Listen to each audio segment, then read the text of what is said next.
ದಲ್ಲಿ ಅತಿ ಹೆಚ್ಚು ಚರ್ಚೆ ಆಗ್ತಿರೋ ವಿಷಯ ಅಂದ್ರೆ ಬಿಪಿಎಲ್ ಕಾರ್ಡ್ ರದ್ದತಿ ವಿಚಾರ. ಸಾವಿರಾರು ಬಿಪಿಎಲ್ ಕಾರ್ಡ್ಗಳನ್ನ ರದ್ದು ಮಾಡಲಾಗಿದೆ. ಬಿಪಿಎಲ್ ಇಂದ ಎಪಿಎಲ್ಗೆ ಕನ್ವರ್ಟ್ ಮಾಡಲಾಗಿದೆ. ತುಂಬಾ ಜನರಿಗೆ ಈ ವಿಚಾರ ಗೊತ್ತಿರಲಿಲ್ಲ. ಯಾವಾಗ ಅನ್ನಭಾಗ್ಯದ ಅಕ್ಕಿ ತರಲಿಕ್ಕೆ ಹೋಗಿದ್ರೋ ಆಗ ಅವರಿಗೆ ಈ ವಿಚಾರ ಗೊತ್ತಾಗಿದೆ. ನಮ್ಮ ಕಾರ್ಡ್ ಅನ್ನ ಎಪಿಎಲ್ ಆಗಿ ಕನ್ವರ್ಟ್ ಮಾಡಿದರೆ ಇನ್ಮುಂದೆ ನಮಗೆ ಅನ್ನಭಾಗ್ಯ ಸಿಗೋದಿಲ್ಲ ಅಂತ. ಈ ಬಿಪಿಎಲ್ ಕಾರ್ಡ್ಗೆ ಸಂಬಂಧಪಟ್ಟಂತೆ ಆಕ್ಷೇಪ ಇಲ್ಲ. ಒಂದೊಳ್ಳೆ ಕೆಲಸವನ್ನ ಸರ್ಕಾರ ಮಾಡಿದೆ. ಅವರು ಈ ವಿಚಾರವನ್ನ ಹಿಡ್ಕೊಂಡು ಪ್ರಸ್ತಾಪ ಮಾಡ್ತಾ ಇದ್ದಾರೆ. ಅವರಿಗೆ ಸೇರಬೇಕಾದಂತ ದುಡ್ಡು ಅಥವಾ ಸವಲತ್ತು ಎಲ್ಲವನ್ನು ಕೂಡ ಇದರಲ್ಲಿ ಶ್ರೀಮಂತರು ಸಾಕಷ್ಟು ಜನ ಅನುಭವಿಸ್ತಾ ಇದ್ದಾರೆ.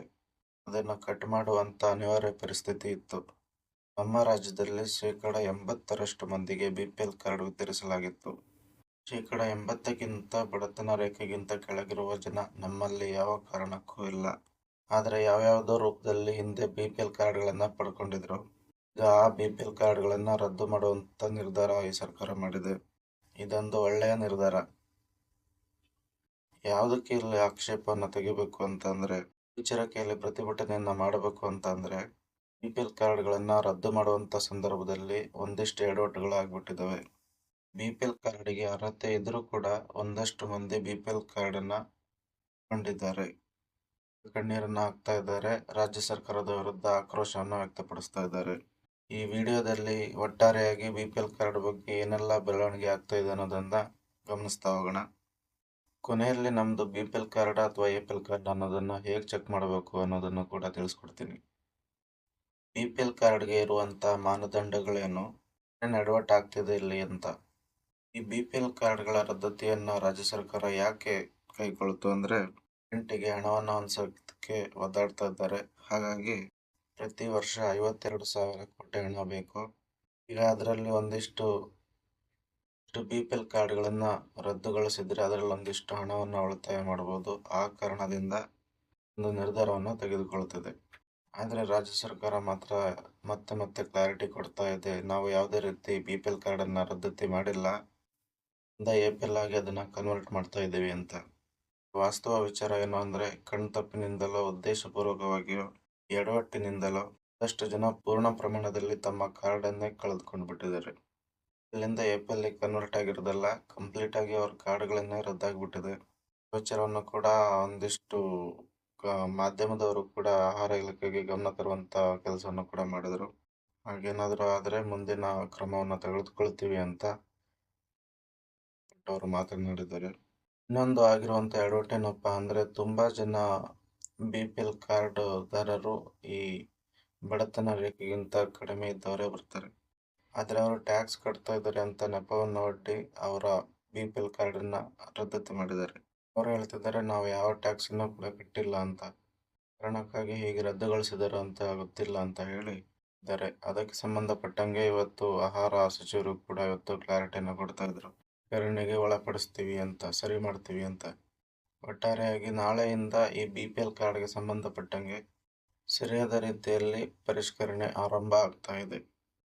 ಆ ರೀತಿ ಯಾವ್ದಾದ್ರು ನಿಮ್ಮ ಕಾರ್ಡ್ ಮಾನದಂಡ ವ್ಯಾಪ್ತಿಯೊಳಗೆ ಬರ್ತಾ ಇದ್ರು ಕೂಡ ಏನಾದರೂ ಎಪಿಎಲ್ ಆಗಿ ಕನ್ವರ್ಟ್ ಆಗಿದ್ರೆ ತಕ್ಷಣ ನೀವು ಸಂಬಂಧಪಟ್ಟವರ ಗಮನಕ್ಕೆ ತನ್ನಿ. ಯಾಕೆ ಅಂದ್ರೆ ನಾಳೆಯಿಂದ ಸರಿಯಾದ ರೀತಿಯಲ್ಲಿ ಪರಿಷ್ಕರಣೆಗೆ ಒಳಪಡಿಸಲಾಗ್ತಾ ಇದೆ.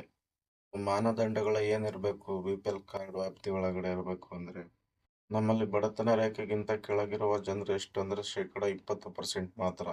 ರಿಪೋರ್ಟ್ ಇದೆ, ನೀತಿ ಆಯೋಗವೇ ಕೊಟ್ಟಿರುವಂತ ಒಂದು ರಿಪೋರ್ಟ್ ಇದೆ. ಕಾರ್ಡ್ ಹೋಲ್ಡರ್ಸ್ ಎಷ್ಟಿದ್ದಾರೆ ಅಂದ್ರೆ, ಇಡೀ ದೇಶದಲ್ಲೇ ಎಷ್ಟು ಕಾರ್ಡ್ ಹೋಲ್ಡರ್ಸ್ ಟೋಟಲ್ 80% ಜನ ಇದ್ದಾರೆ. 1,24,00,000ದಷ್ಟು ಕುಟುಂಬ.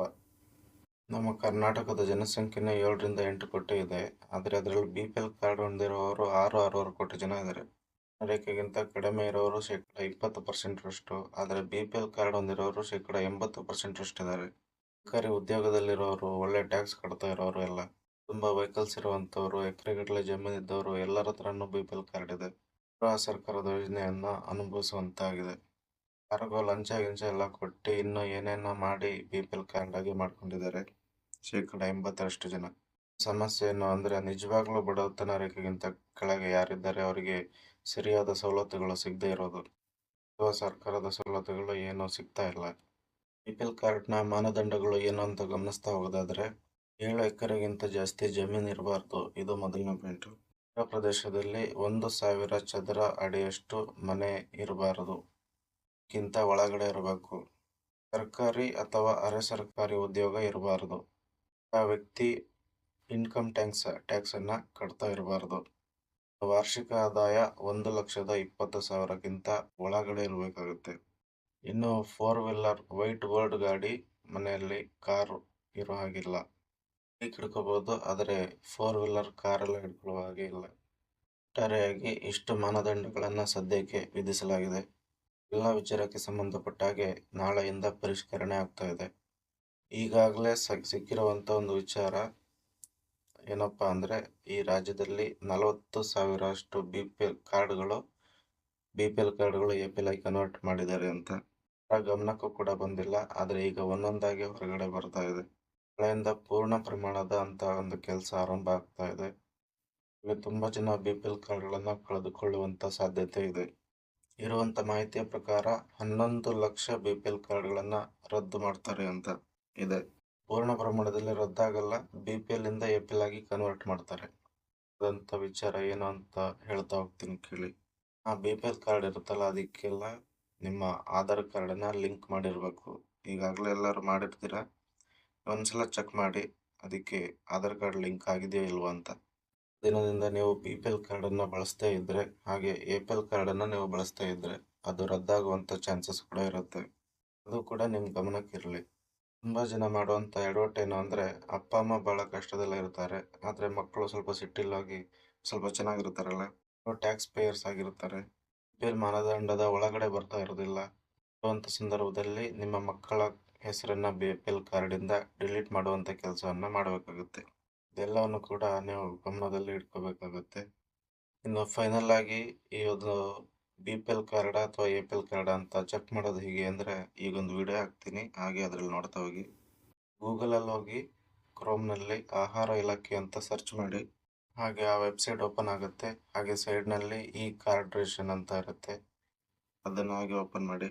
ಒಂದು ಕಾಲಮ್ ಓಪನ್ ಆಗುತ್ತೆ. ಆ ಕಾಲಮ್ ಅಲ್ಲಿ ನಿಮ್ಮ ರೇಷನ್ ಕಾರ್ಡ್ ನಂಬರ್ ನೋಡಿದಾಗ ಅಲ್ಲಿ ಫುಲ್ ಡೀಟೇಲ್ಸ್ ಬರುತ್ತೆ, ನಿಮ್ದು BPL ಕಾರ್ಡ್ ಅಥವಾ APL ಕಾರ್ಡ್ ಅಂತ. ಇಷ್ಟು ಈ ಒಂದು ವಿಡಿಯೋದ ಮಾಹಿತಿ. ನಮಸ್ಕಾರ.